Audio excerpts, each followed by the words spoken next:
Welcome back to the channel, and today I am joined by Real Fighting Promotion 145-pound champion Richie Smullen. How are you doing today, sir? Hey Andy, all's good, and yourself? How are you?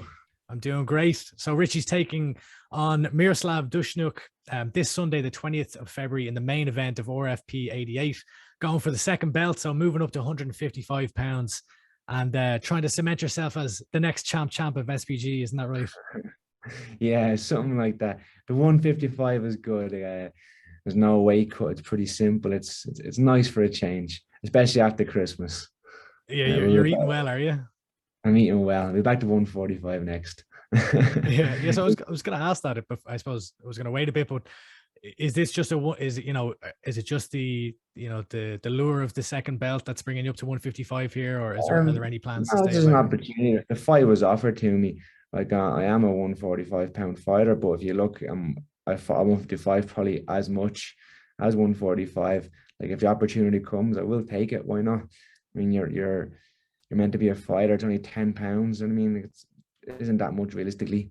The opportunity was offered. I took it, and here I am now. Get the second belt. Do you prefer fighting 145 or 155? I imagine the weight cut is less It's desirable. I probably prefer 155 as less of a weight cut, but my coaches think 145. So I'd be a big enough 145 or so. That's where I think my career is going to be is 145. But like I said, opportunities rise at 155. I'll take them.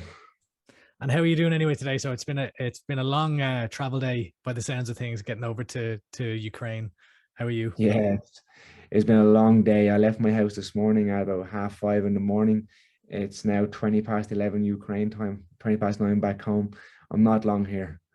And there's a long layover in London, and it is what it is. I'm here now for 2 days. I've still got 3.5, 4 hour drive ahead of me on Friday to get to the next city where I'm fighting in Colombia. But like, I'm lucky to be traveling. I'm lucky to be doing this. And I mean, so it's an adventure. Like when else would you be going to Ukraine? When else would you be going to Colombia? You'd never see these places if you weren't fighting or you weren't cornering someone. So it's a blessing, I think, to be here. Yeah, and I mean, like, everything in the news the last few weeks has been about the Ukraine, and there's a lot of kind of political things going on at the moment. What's it been? Have you noticed that at all, or what's being in Ukraine like at the moment? I don't even watch the news. I don't even follow that kind of stuff. And I got here, everyone's very friendly. It's the same as it was. This is my fifth or sixth time in Ukraine. It feels the same. And nothing's different in my opinion, but I'm not a politician, so what do I know? So I Yeah. probably shouldn't say too much on that. No, I'm just making sure you're safe anyway. There's Yeah, nothing no, going on no, outside the hotel. You're no, all no. good. There's just no bombs in the sky. I'm all right. Exactly. And so who This have you traveled over with this time to Ukraine? um Artem Lobov and my good friend Reem and my brother Kieran are there here with me now. My mom and my mom's husband and one of my sponsors is flying over on Friday. There's meant to be a few more of us, but just obviously people see the news and stuff back home at work and all just couldn't come. So there's enough of us here. There's a good little crew of us going over. And I mean, I was going to say, do I need to have a word now with Johnny Walker? Because this is twice. This is twice he's had a fight the same weekend as you, pulling John Kavanagh, your head coach, away. Do I need to go over and have a word with him? He's a big dude, I don't know. He's a very big dude. Yeah, John's my head coach, and I've been talking to John. I'll be talking to him again weigh-in day and fight day, but I'm comfortable with Artem. Artem's like my brother, so I'm comfortable. And I mean, like it's a fight. It's me in the cage on my own, pretty much. So once there's someone there to give me water and keep comfortable, I'll be happy with that. Of But course. hopefully, in my next fight, John's back in my corner. Yeah, and I wanted to speak to you about your relationship with Artem. Obviously, Artem's cornered you many times in your career, and you've cornered him as well. But I feel like he's more than just like a teammate or a friend. Would I be right in saying he's more? He almost be like a mentor throughout your career. Yeah, he's one of my best friends. His family to me, Artem is. Like, what else would I be doing? Like when the Bellator thing all ended, like when there was no fights, the pandemic, and they released all of us. It's normal. I understand. There's no hard feelings. Like there's no fight. What's when keeping us on the yoke? I finished my contract. What was the option? Sit on the shelf and wait, or you know what I mean, for them to come back, or for whatever situation to arise. Artem has said, like, you're not going to ever get signed to a big promotion sitting down. So let's get some fights. So he got up to a few promoters. Ukraine got back. Ended up in Ukraine. This is my third time here now. It's a great show, very professional. It's actually a very big card on this week. I think it's like 10 pro fights, 5 amateur fights. It's they're pushing about out, I think. And how crucial has Artem been? Like, as someone who, Artem's well known for being the guy who will go anywhere, anytime, any place and fight anyone. So, having someone like that to go to Ukraine, to far away places and, maybe lesser known promotions even and fighting hometown guys. How good is it to have someone who's been there and done that alongside you? It's crazy. I mean, you just know, like he's the real deal. I mean, like you said, anyone, anytime, anywhere. And he goes, like he was over here in Ukraine fighting Brinchik in bare knuckle only a few months ago. If you look at that guy's probably one of the best boxers on the planet. And you will see now he's number 4 in the world, only behind like Lopez and a few of the guys. You know what I mean? So if you want to fight them caliber of guys, you know you're a real fighter. And I take it off from Artem. Like I was offered 3 opponents, like 1 opponent each fight. I said yes to each one. You know what I mean? Like the first opponent, I said yeah. The second opponent, yeah. The third opponent, yeah. It's the same thing. You're either good enough to win and get to the UFC, or you're not, and you're back to the drawing board and start again. But it is what it is. I feel I'm good enough now. I think I want to beat this guy now on Sunday and make a big statement. Hopefully, finish him nice and early, and then who knows? Look for it. They're ringing Brian and Sucker Punch straight away. Get me in there. Yeah, I bet to make 145 for March 19th. So as you just mentioned there, you've signed with Brian Butler's Sucker Punch Entertainment. How did that come about? I was like a while ago, my coach sat me down in the office and he just said, like, what's your main goal? And I said, let's get back to the UFC, give it one more crack. Like if I do get back, that's the dream. If I don't get back, there's a try. You know what I mean? It's try to get back there. And he said, like, you need a good management team, and you do need it now these days. You see everyone getting signed with good managers, and he recommended Sucker Punch as one manager recommended. So I texted him.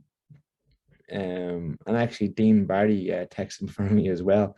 So Dean Barry was kind of a link there in the connection. Then I just got talking to the guys and we seemed to hit off. I actually signed quite a bit ago. I signed 6-7 weeks ago, but only got announced the other day because I never submitted my contract. That was my fault. But I was talking to him and he asked why I wasn't on a database because I never pressed submit on the yoke. I wouldn't be great with these computers. Okay, so Claire, we got you here for the interview anyway. We made it that far. Well, my friend Reen set it up. I just WhatsApp him the link. I'm down and here's him now. And Richie, when I look at your post UFC, so you obviously you had the tough stint, and then you had the fight with Pena, and since then, I mean, you've gone. If you're assuming a win this weekend, that'll be 7-1. 2 belts. You'll have fought in Bellator. One, the only loss, a split decision. Where do you controversial one as well? Yeah, where do you see, like, how do you view your current status? Not your current status, but where do you see yourself in your career right now? Like, should the UFC be looking at you again? I don't know. Like I had a rough patch there as well. Like I got very sick, and like if when I fought Luis Pena, if it wasn't the UFC that offered me to fight, I wouldn't have been fighting. I was in and out of hospital all the time. It's all for about now. It's the past. But I wouldn't have fought only for the UFC. And I said after that fight, I was back to hospital, not for injuries from the fight, but just previous stuff going wrong on my body. But where do I see myself? I don't know. Like I fought everybody that was asked of me. So we see what's next. I'll have to speak to Brian over that and see what's next. Like I did tell him my goals when I signed to him. It's like UFC is my goal. So hopefully I'm touching on the door, or at least they say what's next. Okay, go get a win over such and such, or go to this promotion, do this. I'm hoping after this fight I'll have more of a path. Does that make sense? Like they'll give me where to go or what to do or who to beat. 100%. And it, like, I guess, have you been having those conversations with Brian, and maybe he can be, now that you have signed with the management agency, to be able to guide you a little bit more as to what the appropriate next step is? We haven't spoke too much yet, but I had this fight signed. So we said, get this fight out of the way, and then we start shopping you around. So to be honest, we haven't really had them conversations yet. I'm hoping Monday to be having them conversations, and very good conversations with a second belt on my shoulder. Exactly. I mean, that second belt will look pretty good when if you know, if the UFC come calling, or if you're trying to pitch yourself to get another crack in the Yeah. UFC, certainly. So it does, isn't it?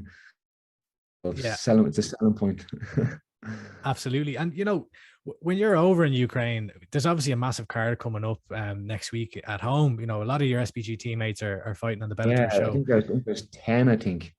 Yeah, like is it bitter? What are the emotions, I guess, for you? Like, is it bittersweet, or are you happy enough just to be kind of forging your own path out in RFP and you know, fighting for a belt? And I had a great time with Bellator. And like, who knows, the future I could be back there again. Who knows? No, there's no bittersweet. It's great. Like, I'm happy for all the guys. They're gonna go get paid. They're gonna get great big wins. I'm over here. I actually, in the sense, I prefer it that I'm over here because the whole card's about me, if that makes sense. Like, my team are here just for me. I'm Bellator. It's great fighting with all your teammates. It's great. It's a great feeling. But you only got your coach for a few minutes. I mean, like, we're all there warming up, and you only see John pretty much when you get to the ramp because he's so busy. But it's like, I had a great time doing both. Um, I don't know which one I do. I enjoy being here. I enjoy being in the arena. So I think there's a lot less pressure on me fighting over here. I feel I perform better. Like, in the, like, you get paid the same over here, win, lose, or draw. Like, when you're fighting, that win, that like show and win money makes a big difference. I think that was making me fight a bit boring on Bellator for as such, as too cautious over getting the win. But I think I fixed that now. I feel like now I'm just going for it. Watch my last two fights, just went for it. This one will be the same. Second that bell goes, I'll be going for it. Even more so now, I think. Feel more confident than ever. Yeah, looking at your last few fights, I don't think there's necessarily been a difference in your fighting style, but there's maybe there may be an increase in the ferocity once you kind of get lads down and start landing that ground and pound. You know, when Just when I say it again. up a few gears. And I mean, same meters, a few gears faster. Yeah, yeah, and like, you have like somewhat of an unorthodox style in that when I'm watching you, it's like I don't know how you do it. I mean, maybe that's just because I don't know fighting, but once you get guys down, you know, everything is so fluid. Everything is it's just so effective. Like, you're like a wet blanket almost on them, and completely smothering. Like, what makes your game so effective? I think it's just, I think there's hours on the mat. Like, people all think they train hard. If they tried my schedule, they know what training hard is. You know what I mean? Um, it's what it is. I try to do. I run every single morning at 6:30 without fail, and I do 2 skill sessions a day. So the pro class be at 11, and at night time it could be boxing, wrestling, jiu-jitsu. It depends on the day. But like, every day through 3 sessions a day without fail. It's I think it's what helps me. You know what I mean? It just gets me through them fights because I just have to go for it. Like, I've done a lot of boxing lately, so hopefully now I better showcase it soon enough. I don't know what it is in boxing since lockdown a lot. I think it just takes time with the small gloves and to get used to it. But there's going to be a big improvement shown this Sunday, and I'm looking forward to showing everybody and getting that second belt, getting my hand raised, and hopefully bigger and better fights after this. Yeah, you mentioned hours on the mat there, and you captioned one of your Instagram posts. I think it was right after you won the 145-pound title. Of, you know, 10,000 hours. Just how much blood, sweat, and tears has gone into getting to a point where you're fighting for a second belt in your career. Um, I think I still enjoy it. So I don't really see it as that. You know what I mean? I still enjoy training. Like, I hear like some guys like I mean, at the end of their career, they're kind of like, oh, training is the effort. I haven't hit that yet. I'm still really enjoying the training. I'm enjoying learning. I still feel I'm learning. So I think like it's still fun to me at the minute. Does that make sense? I still feel I'm enjoying training. I'm enjoying the rounds, the sparring.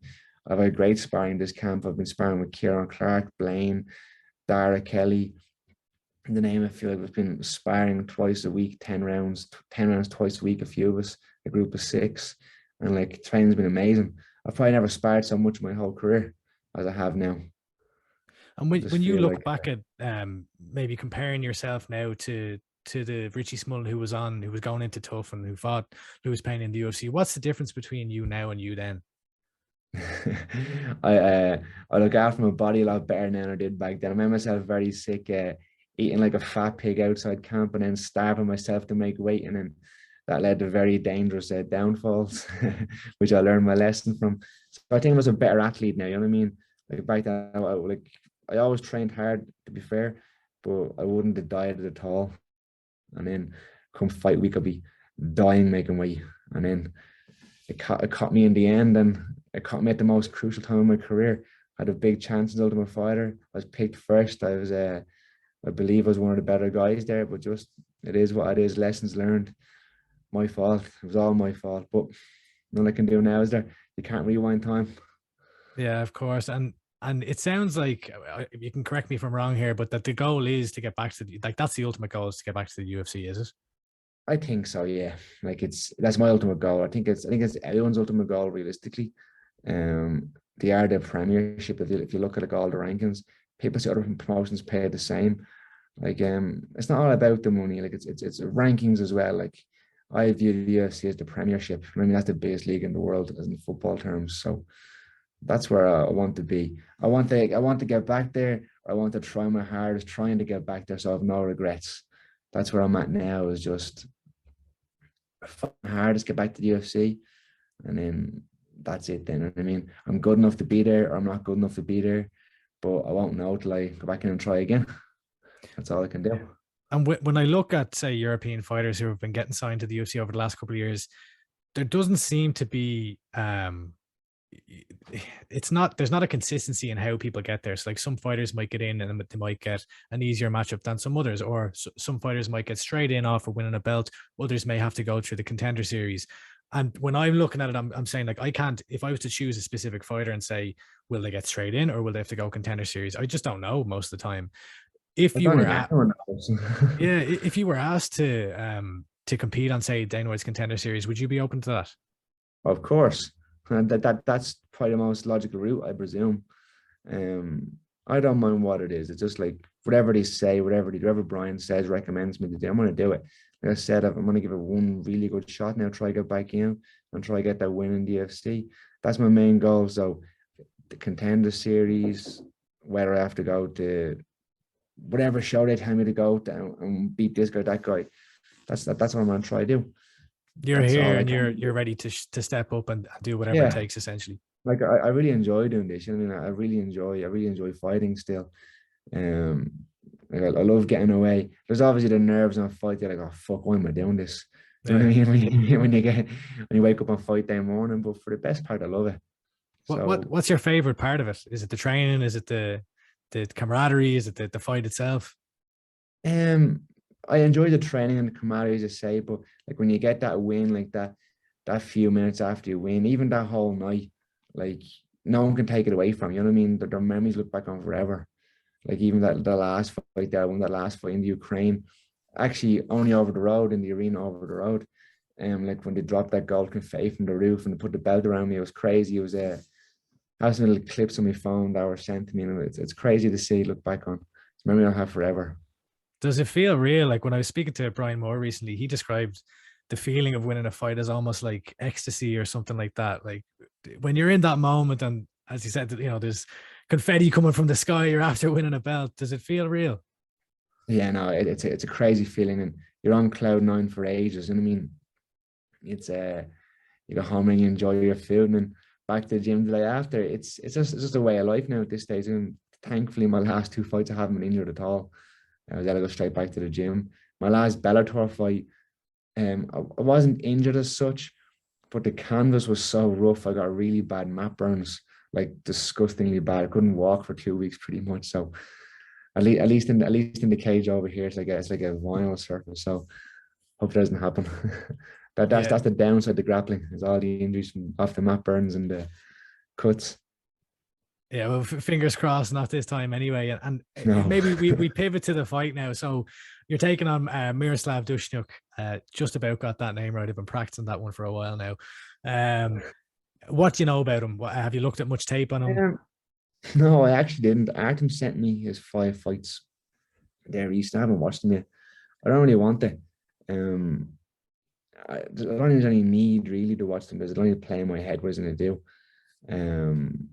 I heard he's on judo national team or something like that. So I think he's more ground based as well. So we're going to see on the night what he tries to do. Even if like the last guy I fought was a European Sambo champion and hit all these credentials in grappling, but he still took the strike. You know what I mean? So a lot of these guys turned from grapplers to strikers. It's not the other way around, but it's the opposite of me.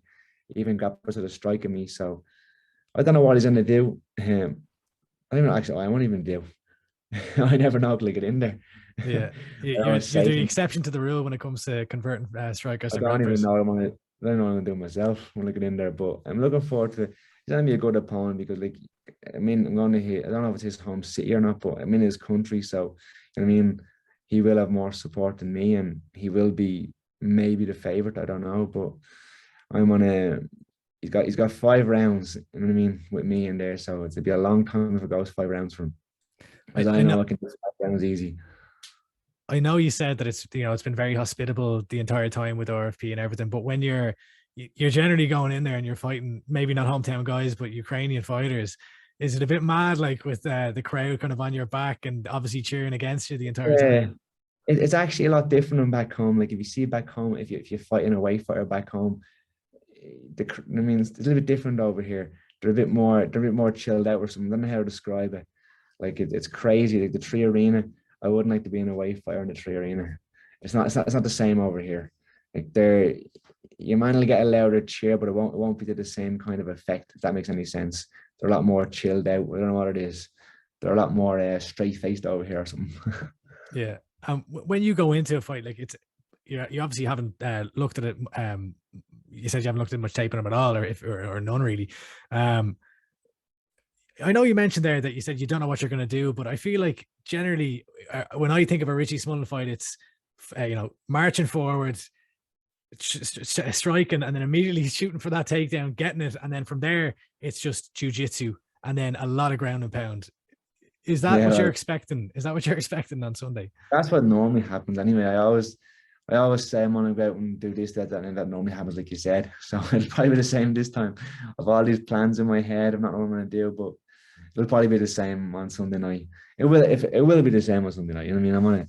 I'm gonna take him down and show him what real grappling is. You know what I mean? You'll be in for a rude awakening. Yeah, and if we can maybe get a prediction for the fight, so how do you see yourself getting it done on Sunday? Um,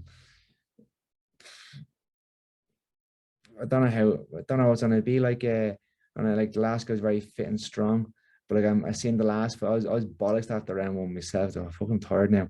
I seen your man was even more tired, so I got a lift. You know what I mean? So I got my energy back. I'm thinking maybe a head and arm choke from Mount or a ground and pound. They're my main successes this camp. So like if I grab that head and arm, he's going to sleep. There's no doubt about that. If I don't get that, I'll be punching till I get that. You know what I mean? He'll give me the choke or I'll stop my punches. One or the other. I was listening to it was Roxanne Modafferi because she was retiring there recently, and I read Yeah. something about her. Basically, she approaches martial arts where anytime she has a training camp and she's working on a specific skill, she in her mind she just wants to go out and try and show that new skill that she's learned. Is that you're talking about a head and arm choke there? Would you approach fighting in a similar way where if you're having a lot of No, success? No. no, not really. Like I believe like submissions in MMA should be off from top. You know what I mean? I don't really if you're taking down's obviously different, but like as me, if I take someone down, I shouldn't be rolling to my back for an arm bar or run risky. Like a head and arm choke, them kind of submissions, I'm on top. What's worst that can happen? He escapes, I'm still on mount. You know what I mean? So it's more of like a finishing approach for me. You know what I mean? Get mount, punch him in the face. He'll give me his back, or I'll get the head and arm choke, or the ref will stop it. You know what I mean? I have like that kind of mentality now. I'm coming to finish him out of this fight. You know what I mean? Take him down, get mount, and then we'll see what happens. If he shoves in the back, I'll take his back as well. So I will be on top. That's all that matters. Which is more satisfying, winning by strikes or submission? Just winning. Once I win, I'm not too pushed on it. Winning by finish. Um, I've got, I don't know, like maybe coming from the grappling, maybe the submissions, maybe more. I don't know. I get the TKOs and I can't. You know what I mean? That doesn't make it. Once I win, I don't care. That's all that matters to me is winning, get my hand raised at the end, and get that second belt. 100%. And Richie, just before you go, I've a couple of questions just about some of your teammates who are of upcoming fights. So obviously you have about 1 million teammates with upcoming fights in this Bellator card, but Lee Hammond's making his Bellator debut.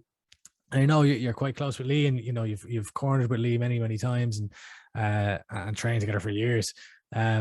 What can we, you know, how would you describe Lee as a fighter these days? He came up through kind of the SPG jiu-jitsu team and then transitioned over to MMA, you know, years ago at this point. How would you describe Lee? Lee's the future. Like, I'm glad I'm on Lee's team. Like, Lee's the future. Like, he's world-class jiu-jitsu, and he's got world-class striking as well. So he's always down the boxing club and from a boxing club. If you look at his last fight, he poked the guy down on the feet. You know what I mean? Like, Lee's a special talent. And I'm glad he's on a Bellator now and he doesn't get to show this. I mean, he's at a big stage now. Next Friday, I think it is. He'd be too much for this guy. Like, I think this guy will be shooting from the dressing rooms to take Lee down. That's a mistake. You don't want to take Lee down. You know what I mean? You just don't want to take Lee down. He's too good. I think Lee's like going to be a huge household name in the very short future. You know what I mean? Very soon. And there's another young amateur fighter coming up who you're very familiar with, and yourself and Lee cornered him at Cage Legacy, and Gary Rooney. You up the flats. Yeah. You know, talk a little bit about Gary. He's obviously very young in his career. He's still only an amateur. Yeah, but you know, like, what's it like training with Gary, and what type of teammate is he? Gary's a great guy. Gary's really very close to Gary now as well. He's I've got him another fight actually on Cage Legacy in April 10th, I think it is. He's a great guy. He's got a huge career as well. You know what I mean? He's still so young in his career and he's figuring it out. Like, he's a brown belt. Like, put him on jiu-jitsu mat, there's no one has a chance. And now he's starting to put all of the MMA game together. He's going to be big trouble for people in the future. You know what I mean? And he'll fight anyone. Like, I fought in October. I think he's fought 5 times since me. You know what I mean? He's active, he's busy, and he's gonna have a huge career as well. And I'd be along for the journey with him. Yeah. Do you enjoy kind of, like, now that you're one of the, I guess, well, you're still young yourself, like, but you know, you'd be one of the elder statesmen to someone like Gary. Is it enjoyable to be a mentor for someone like him coming up in the game? Yeah, there's a few of the guys like Gary. I think he's 21, 22 now. I'm coaching guys since he's 14 years old. So, I mean, I know him a long time and it's different. I don't really help out, or help everyone out, of course, but there's a few guys like, there's not many guys I drive to Derry for. Like the week before my fight, 4 hours in the car, an hour there, 4 hours back. You know what I mean? There's not many like that. The way me and Artem are, I think me and Gary be very similar to that as well. You know what I mean? I'm hoping when I'm done and retired, I'll be following Gary around the world. Hopefully he'll be in the UFC and I'll be along the journey with him. Gary's a special guy. It's great. It's a lovely passing of the torch, as you said, you know, from Artem to yourself, down to Gary. Yeah. And there's one more fight I want to talk about. I've been kind of asking every Irish fighter I've been speaking to about this one. Sinead Leah. I can't not ask this. How do you think that one's going to go down? Well, Sinead's my teammate, so I'm gonna have to back Sinead. Look, there's huge things in line for both of these fighters, and I mean, like, it's probably the biggest female fight. Both of them, like, everyone knows that. And I mean, big featherweight fight. I think, like, Sinead's tough. Like, Sinead, I'd hate to fight Sinead. You know what I mean? It's not a fun fight for anyone. I would have to back her be my teammate, but it's huge for the sport. You know what I mean? It's big bragging rights. Who's the best female in the country right now? That's on the line right now. Is who's the best, Sinead or Leah? Like, when you look at female MMA in the country, like, Leah's paving the way now as well. Like, she's everywhere. She's fighting everywhere. She's doing great for herself. Great sponsorships. So, like, Sinead can take all that. If Sinead goes out and beats her, that's all Sinead's then. And vice versa for Leah. If Leah beats Sinead just fought for the title, so it puts Leah into the huge picture. So it's huge for them. Whoever wins is going to be a huge opportunity for their next fight. Yeah, it's absolutely massive, and title implications potentially down the road as well. 100%. Yeah, 100% there is. Richie, I can't thank you enough for the time today. I know it's getting late there in Lviv. Yeah, 10 to 12. So I'll let you go, but Richie Smullen taking on Miroslav. I'm gonna forget this name again. Dushnyuk. So Sunday, 20th February, this Sunday at RFP 88, the main event. But going for that second belt. So best of luck with everything this week, Richie. You know, we'll put up where to find it and all that online. Well, they always put the link up for a YouTube link on fight day, so it'll be everywhere. You know what I mean? It will be seen somewhere. Even better, YouTube live and free then. Exactly. They're not greedy over here. Exactly. Well, all the best with the rest of the week, Richie, and I appreciate the time today. Andy. Good talking to you. I'll chat to you again soon.